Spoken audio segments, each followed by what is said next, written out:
Good morning. Once again, Donny Walker here. I just seen you guys yesterday. I don't mind seeing you every day. Every day is a good day. A little warmer out there today. It's not blowing and raining like it was yesterday. See how it goes. It's just a bit cloudy.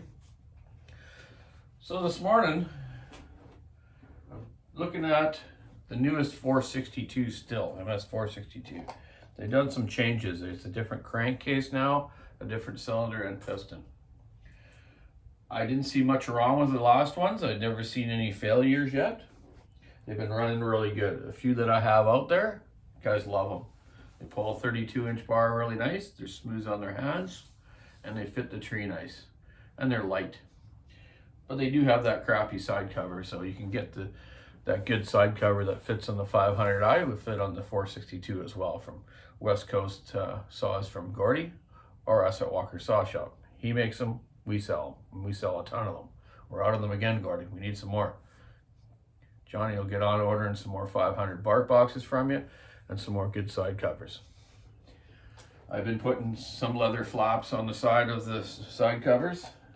I find that's even, the side cover on it by itself is 100% improvement over their stock one. But putting the leather on the good one helps as well. You guys don't want the stuff in their eyes and in their face. They get enough injuries out there. They don't need pieces of sawdust and crap in their face all day.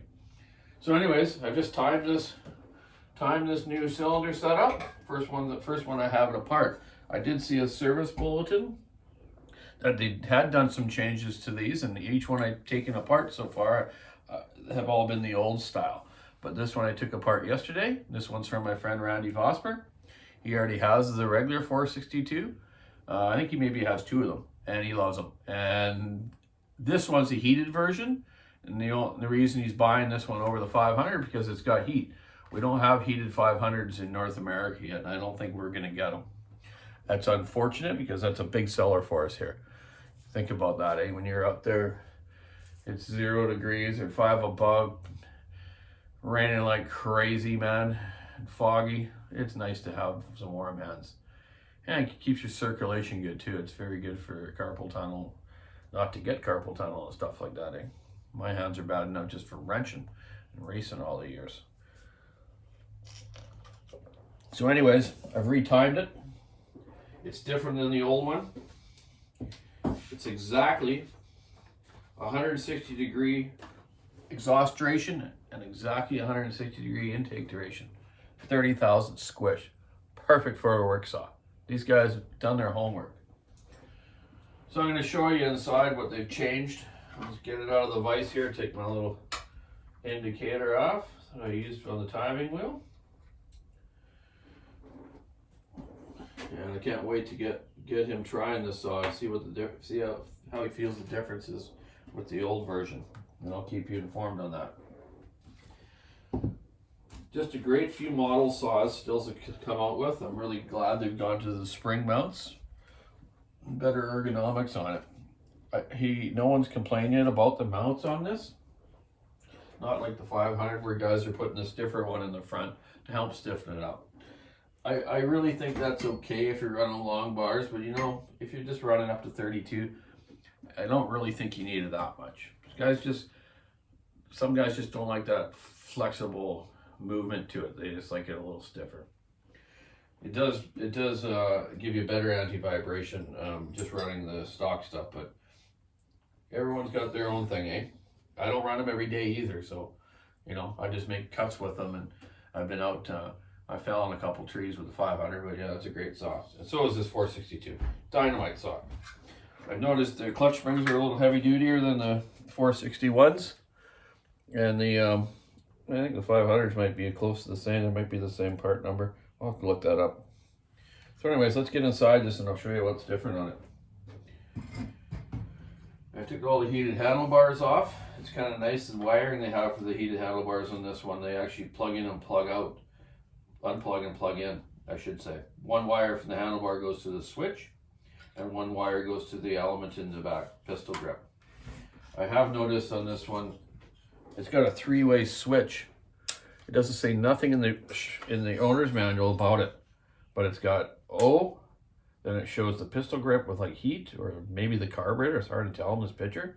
Then it has I. So to me, I believe what it is the I is like ignition when it goes off, of course, like regular Stihl saws or Huskies are like that. So I think at the I position, all the handlebars work in the pistol grip. I believe the center position is just for carburetor heat. You can turn the carburetor heat off, I think, as you put it to I, or maybe the middle runs both. I have had problems with heated elements before, heated thermostats on the carburetors, and like 461s and old 660s.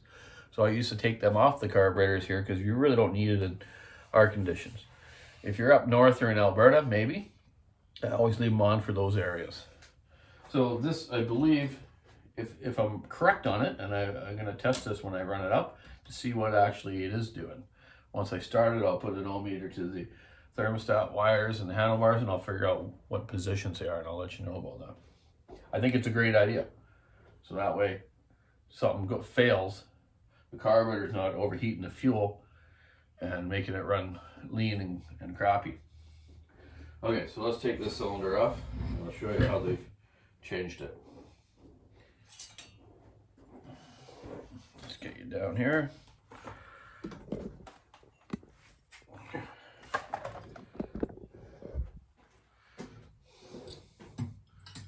Two bolts in it. I already had it apart, obviously, at the shop yesterday, but I just put 2 bolts in just so I can measure it up and get my timing numbers, or just check what they've changed, you know. Like I say, I do that on different models. I'll check them every once in a while just to see if the factory has done changes, and they have. Even the last couple 462s I took apart were interesting. They actually the base of the cylinders were machined from the factory. You never see that. I think I showed you that on a previous video. Okay. All right.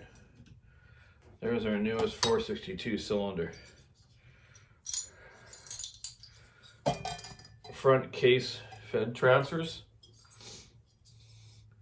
Really nice cylinder. There's no jagged edges up in the transfer ports or in the intake or exhaust. Nice and clean, molding in there. Yep, looks nice. Yeah, it looks like my solder got right on the good spot there. It's almost has like a double kind of squish band. It's like a two section to it. It's kind of neat. I like it. I don't cut squish bands. I don't know. I don't see the theory in that. You can prove me wrong, whatever. Piston.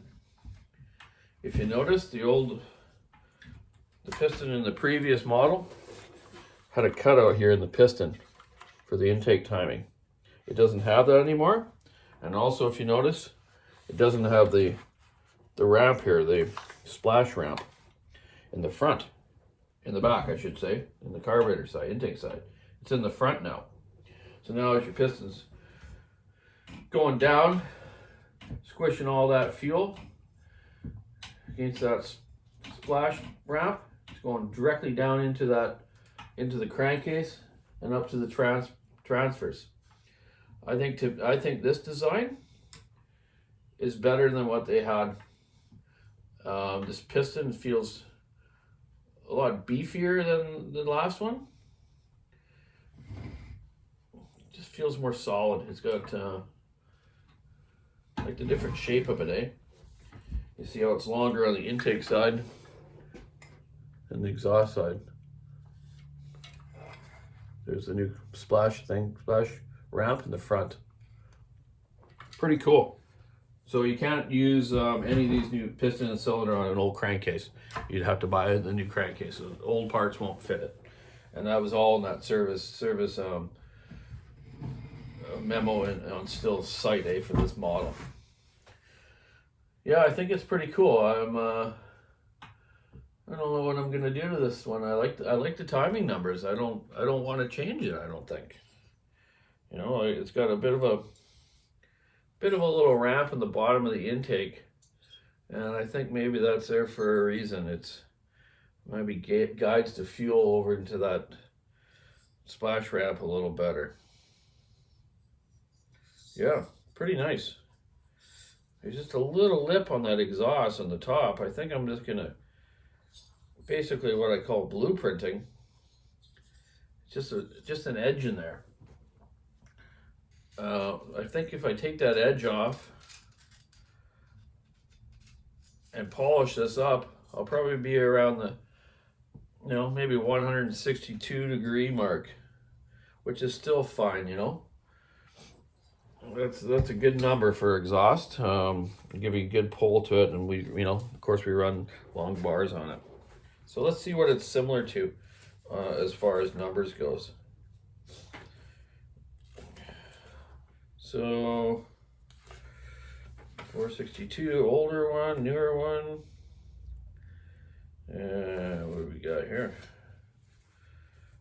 550, 661 is exactly the same. 160, 160. Interesting. 500, the exhaust is 155, intake's 165. So 500 has a little more exhaust timing, and it's got a 30 thou switch too. So you know what? That's all I'm gonna do to this saw. I'm just gonna buff up the little edges on the ports themselves. Just clean them up just a little bit. There's not much to do, like I want to do to it, and just do that exhaust height. So all I'm going to do is exhaust height on this one. Then I'm going to put it back together, modify the muffler. He doesn't like. Oh, sorry, it's not Randy. A couple of the guys I've put the bark boxes on, they don't quite like them. They think it's a little too loud. Most guys are fine with them, but I'm gonna do this muffler old school. I'm gonna take the exhaust side where it comes out from the factory, and I'm gonna large that hole quite larger and put a nice deflector on there to shoot the exhaust out to the front, kind of down towards your chain. And then on this ignition side, I'll put a cap on that side with about a 7/8 size hole, and put a cap on that side with a screen and have that blown out. So that's the old way I used to always do them, and they always worked fine and still gave you good horsepower and good spark arresters on it. So yeah, that's what I'm going to do on this one. I just wanted to show you this new 462. A lot of people you know, are buying up the 500s, but don't pass these up, man. They're a great saw. I've had really no problems with any of the solenoids on them yet, which I have had a lot of problems on 201 TCs, 261s, what else ones? A couple other models like the 661. Yeah, so man, I'll get at her. I got quite a few other builds to do as well, like I always do. Yesterday I done, let's get back to the calendar and start marking them off this month. I was doing it every day, how many I was doing, and I stopped doing them about the 21st of March, but before that I did 10, 11, 12, 14.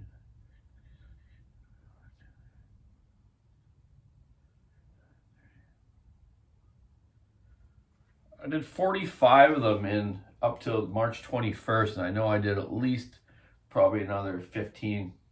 So whatever. Let's get to April 5th today and start a new calendar and try to keep up with this time.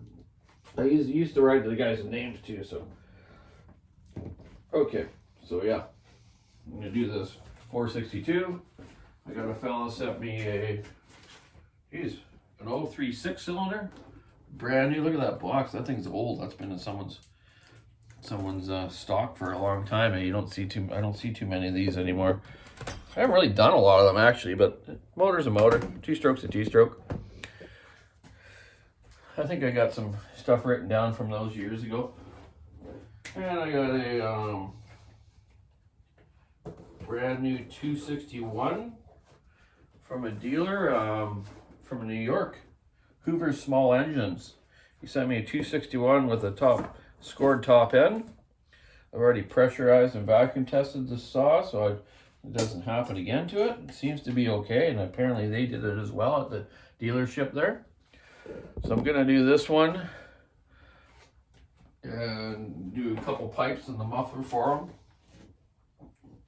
And another 500 from fella Ott. He's actually sent us 500, which has really no time on it, and he helps out at Hoover's Small Engine fixing some saws. So yeah, I'm gonna do his 500 as well, and we're gonna put the bark box that he supplied on it. Yeah, so I'm gonna do those ones today as well, and a couple more.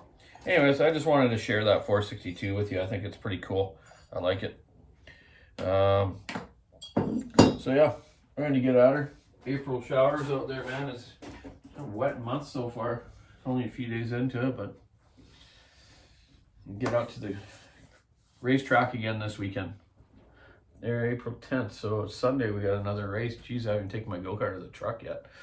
I got a canopy on my truck now. I just left it in there from last time, but I should take it out, clean it up, check the oil, and set my valve lash and check the carburetor. Anyways, that's it. Keep your saw on it, stick in the ice, rubber on the road. Have a great week. Check out the WalkerSawShop.com online store.